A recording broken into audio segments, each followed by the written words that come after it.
Nel secondo giorno di Fiera Cavalli 2022 si premia l'arrivo delle carrozze da Modena a Verona che hanno percorso tanta strada coinvolgendo ragazzi e ragazze disabili per il progetto Paradriving. Si tratta di un'iniziativa organizzata da Azienda Agricola Villa Forni di Modena e l'ASD I'm Possible in collaborazione con Verona Fiere, Fise e AIA. Un'avventura che ha regalato davvero un grande sorriso a tutte queste persone coinvolte che hanno saputo vivere 4 giorni in modo intenso a cavallo, in carrozza, con momenti davvero di spensieratezza.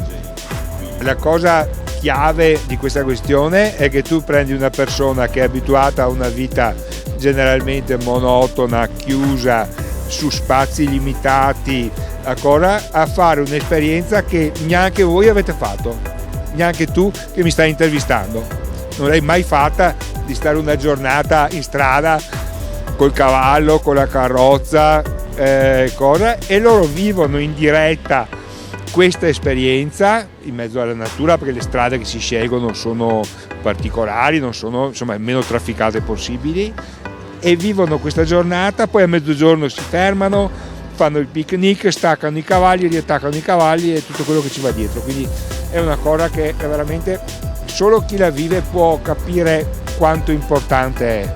125 km, 4 tappe, Novi Emilia, Casteldario, Isola della Scala e oggi Verona Fiere.